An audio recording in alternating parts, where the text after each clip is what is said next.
de la carrera de Ingeniería Ambiental. Nuestro grupo está conformado por mi persona, Pamela Pasato, Ferney Chancusi y Javier Lor, y vamos a hablarles acerca de la precipitación. Ya. La precipitación es cualquier agua líquida o sólida que cae sobre la superficie terrestre. Esto puede ser la lluvia, nieve y granizo. Se distinguen en los siguientes tipos según su origen. Hay las ciclónicas, las de convección y las orográficas. Las ciclónicas se tratan de un fenómeno natural. Esto ocurre cuando se encuentran las corrientes de aire frío y caliente, lo que hace que produzca unas enormes precipitaciones acompañadas de vientos. También se puede decir que son las provocadas por los frentes asociados a una borrasca o ciclón, y la mayoría de las precipitaciones son de este tipo. Las de convección se producen por el ascenso de las bolsas de aire caliente y por lo general son las tormentas de verano. Este tipo de la precipitación, las bolsas de aire caliente ascienden produciendo una burbuja fría de aire que al mezclarse con la humedad se forma la nube. Las precipitaciones orográficas se presentan cuando las masas de aire húmedas son obligadas al descender porque chocan con relieves altos o montañas. A medida que estos vientos húmedos van subiendo, las masas de aire se condensan. ¿Por qué es importante estudiar las precipitaciones? Pues es muy importante para cualquier estudio hidrológico regional, para cuantificar el recurso hídrico, puesto que constituye la principal entrada de agua a una cuenca. También es fundamental en la previsión de avenidas, estudios de erosión, diseños de obras públicas. Un correcto dimensionamiento del drenaje garantizará la vida útil de una carretera, una vía férrea o un aeropuerto. La medida de la precipitación la podemos medir en cualquier recipiente de paredes rectas, midiendo la lámina de la agua recogida. La unidad de medida es el milímetro. La intensidad de la precipitación es igual a la precipitación sobre el tiempo y suele expresarse en milímetros sobre hora. Aquí tenemos algunos instrumentos para medir la precipitación, que es el pluviómetro y el pluviógrafo. El pluviómetro se mide con mayor precisión el agua recogida en una bureta. La boca del recipiente va a haber de diferentes tamaños, pero esto casi no influye en los milímetros recogidos, pero sí en unas bien pequeñísimas cantidades. Es por eso que cada país fija estos parámetros. Por ejemplo, en España, la boca del pluviómetro debe ser de 200 centímetros cuadrados y debe estar a una altura de 1.5 metros del suelo. El pluviógrafo registra la precipitación con tinta y papel. El pluviómetro registra la cantidad de la precipitación con respecto al tiempo. En algunos modelos el pluviómetro tiene una plumilla que grafica el llenado del recipiente a lo largo del tiempo. Este gráfico obtenido se denomina pluviograma, la cual refleja la acumulación en función del tiempo. Los aparatos modernos registran datos electrónicamente, no se dibujan, solo son guardados en una memoria digital. Las redes pluviométricas. Generalmente se utilizan datos pluviométricos recogidos por el organismo estatal o regional correspondiente. Cada país dispone de esta red pluviométrica y son estos datos que se utilizan para cualquier estudio que se vaya a realizar. Una red de pluviómetros debe estar adecuada dependiendo del lugar, el relieve, la densidad de la población o el interés para alguna obra hidráulica. Por ejemplo, en las zonas llanas debe estar un pluviómetro por cada 250 kilómetros cuadrados. Y en zonas montañosas, pues debe estar más cantidad de pluviómetros. La elaboración de los datos pluviómetros en un punto. Se determina aquí en estos datos pluviométricos, depende de los objetivos del trabajo y también se hace para realizar cualquier estudio de los recursos hídricos de una región. Se trata de datos de precipitaciones mensuales y anuales. Se puede también determinar las precipitaciones máximas en horas, minutos más lluviosos. En una estación pluviométrica se computan básicamente la precipitación diaria, la precipitación mensual y la precipitación anual. Dietogramas. Los dietogramas es un gráfico que representa la precipitación recogida en intervalos regulares de tiempo. También se denomina hietograma. Generalmente se representa un gráfico con barras, que es llamada histograma, y un gráfico con líneas se llama hietograma. Aquí tenemos unos ejemplos. La curva intensidad-duración. Esta curva muestra la máxima intensidad de precipitación registrada en diferentes intervalos de tiempo. Es muy importante en aplicaciones de datos pluviométricos para calcular los caudales en la superficie terrestre. Si se presenta un aguacero real, se busca los datos pluviográficos de máxima precipitación. Por aquí tenemos un ejemplo. Vemos los 10 minutos más lluviosos recogidos, recogidos 3.8 milímetros en esos 10 minutos. La intensidad va a ser en milímetros sobre hora. Para este intervalo sería igual la intensidad a 3.8 milímetros, porque esa cantidad se recogió en los 10 minutos más lluviosos, multiplicado por 60 minutos que tiene la hora sobre los 10 minutos más lluviosos. Esto va a ser igual a 22.8 milímetros sobre hora. Esto va a ser la intensidad. En este gráfico tenemos un ejemplo que en los 5 minutos más lluviosos, la intensidad es de 30 milímetros sobre hora. En los 10 minutos más lluviosos, la intensidad es de 23 milímetros sobre hora.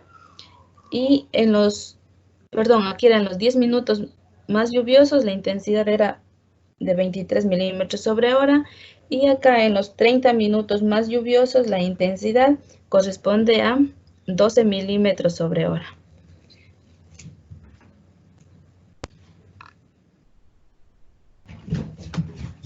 Chicos, ¿escucharon?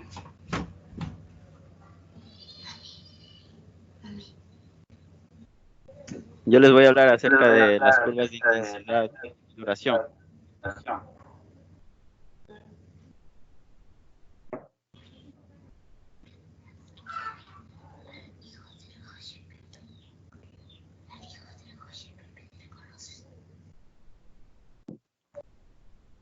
Ya, ¿a qué nos referimos de una curva de intensidad-duración? Estas curvas se utilizan para representar diversos periodos de retorno, lo que da lugar a la familia de curvas denominada intensidad, duración y frecuencia. En Environmental Hydrology se denomina una curva IDF al gráfico de probabilidades, donde se representa un eje de precipitaciones anuales que están ordenadas de mayor a menor. Como podemos observar en esta imagen, tenemos las curvas IDF de Matacán, en Salamanca. ¿Qué nos indica? Nos indica que nos indica que en los 30 minutos de precipitación vamos a tener un retorno de 50 años y su intensidad va a ser de 60 milímetros por hora, como observamos aquí. Ya, ¿qué es una curva de intensidad, duración correspondiente a diversos periodos de retorno? Listo, en la siguiente representación de curvas IDF que vamos a observar se presenta en escala logarítmica. La elaboración de esta curva es una tarea laboriosa, ya que requiere datos de partida, los que normalmente no disponemos. Mediante la utilización de ecuaciones podemos reflejar las curvas de intensidad-duración. Ya, para su elaboración va a ser simple, ya que se trata de una estimación y las curvas son válidas en la región o país en el que se han desarrollado las ecuaciones. Como les mencionaba, aquí podemos ver en escala logarítmica el periodo de retorno y su intensidad en milímetros por hora. Ya, el estudio estadístico, precipitaciones máximas.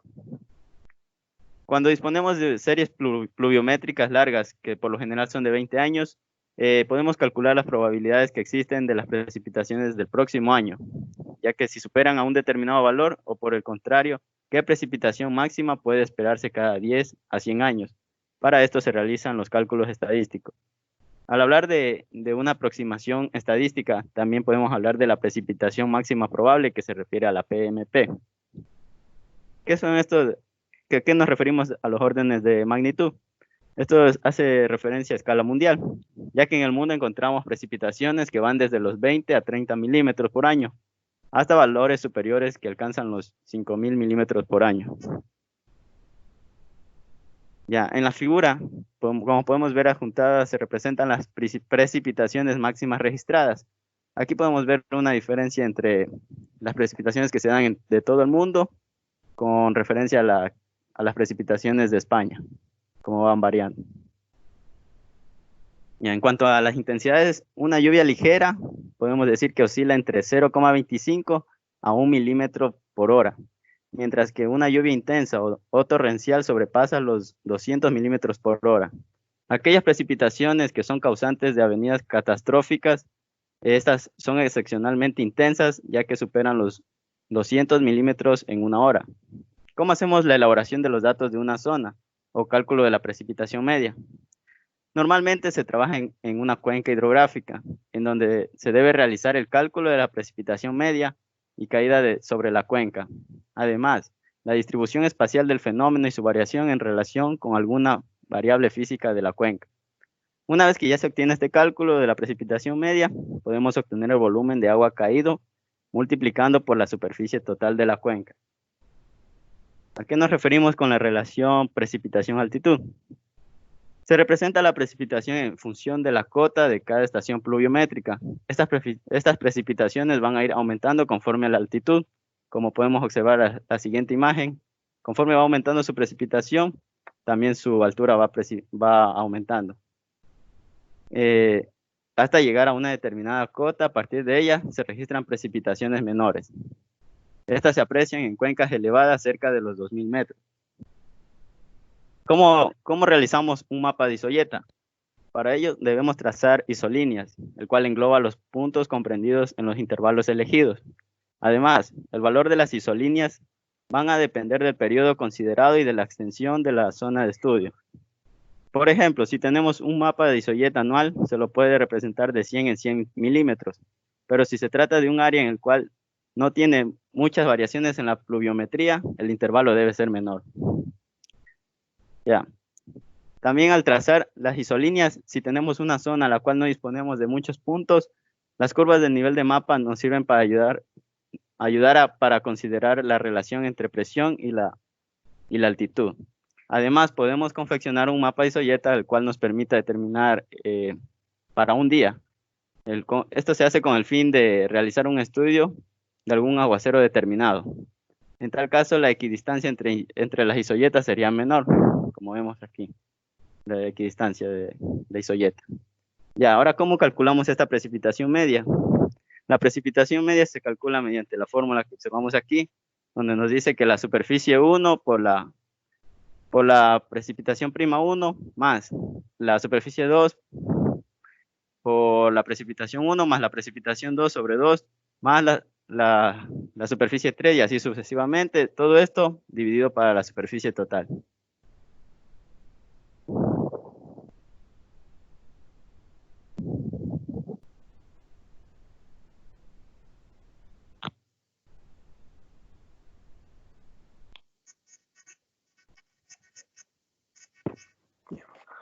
¿Qué es el polígono de Thiese?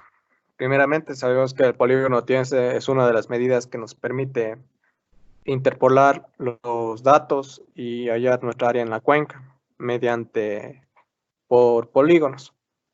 Estas unidades son discretas. ¿Por qué inciden ellas?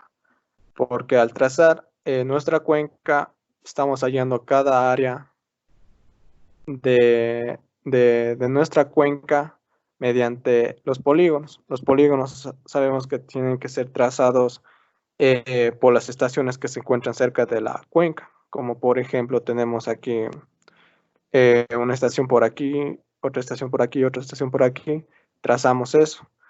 Ya.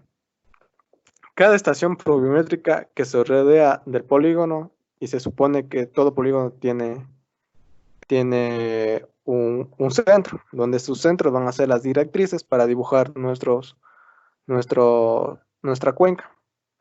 Este método consiste en trazar polígonos para obtener mediactrices, que a su vez son perpendiculares en el punto medio de los segmentos que unen de diversas estaciones.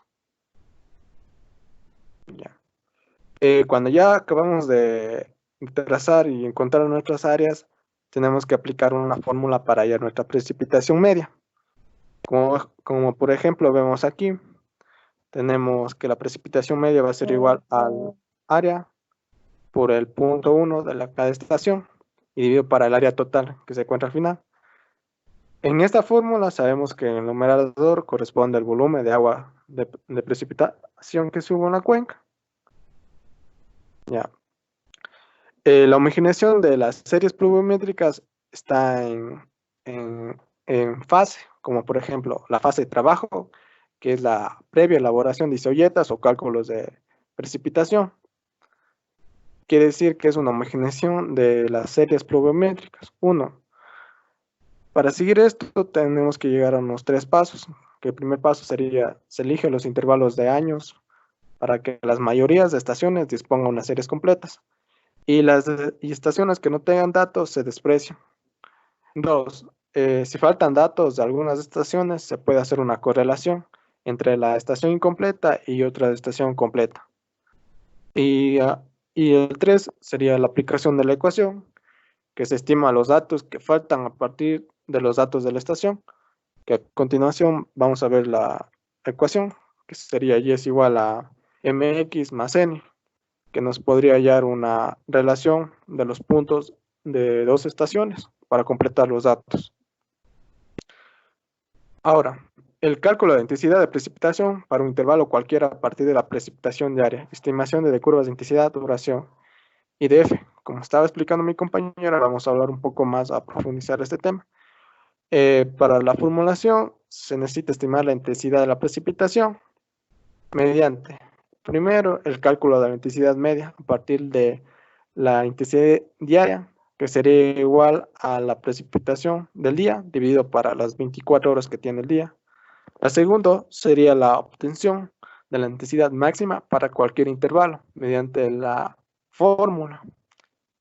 Por ejemplo, aquí tenemos la fórmula que está arriba del cuadro verde. Tenemos que intensidad diaria sería la intensidad total, sería intensidad diaria de L1 sobre D.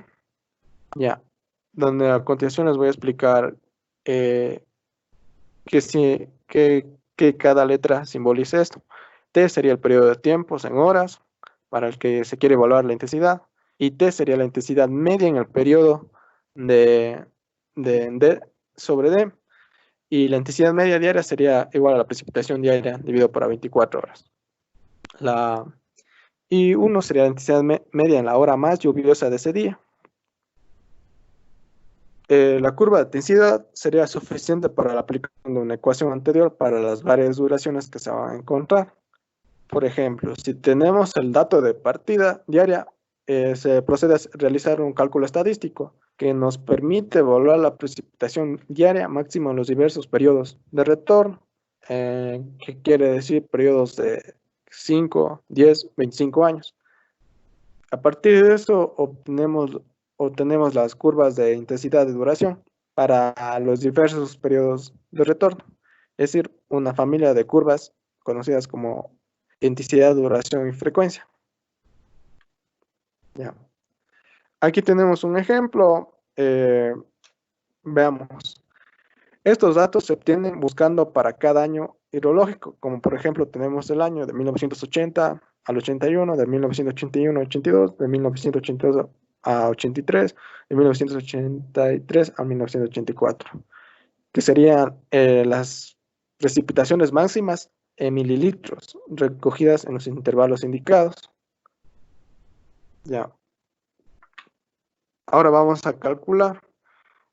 Para calcular la intensidad en cada intervalo, tenemos, por ejemplo, que en los 15 minutos más lluviosos del año de 1980 y 81 se recogieron 14,3 mililitros, que sería esta parte de 14,3. Ya. La intensidad será la correspondiente a 60 minutos, que sería 1 hora, y lo cual sellaría con la fórmula que era la precipitación diaria sobre las horas, que tenemos la intensidad es igual a 14,3 dividido por 15, que esta vez se multiplica a 1 hora, que sería 60 minutos, y recogiéramos 57,2 mililitros por hora. En el caso de las 2 horas más lluviosas del año, se recogieron 67,4 mililitros, como es en este caso, 67,4. Y la intensidad será de 67,4 dividido para las 2 horas, y que me daría una totalidad de 33,7 mililitros sobre hora. Basándonos todo eso, vamos a tener una tabla que va a expresar en mililitros sobre hora, ya no solo en mililitros. Ya. En la tabla anterior, o la tabla 2, expresamos las intensidades en mililitros hora. Ahora vamos a trabajar con cada de estas columnas separadamente, realizando el ajuste de una ley de distribución, como por ejemplo la ley de Humboldt, que calculamos las intensidades correspondientes a los periodos de retorno deseados para dibujar las curvas. Por ejemplo, aquí tenemos los periodos de retorno de 5 a 10 años y de 25. Y esto va a estar dibujado para hallar nuestras curvas de IDF. Por ejemplo, aquí tenemos representados ya las curvas de IDF como un ejemplo general. Tenemos los periodos de 0 a 50, 100, 150, 200, 250 y a 300, que serían ser nuestros periodos. Como por ejemplo, nos damos cuenta, entre mayor sean los periodos de retorno, mayores son las intensidades. Como por ejemplo, tenemos aquí en los años 300 años, vamos a tener un periodo, un retorno mayor, como por ejemplo vemos aquí, de 144 mililitros sobre hora, y así sucesivamente. Muchas gracias.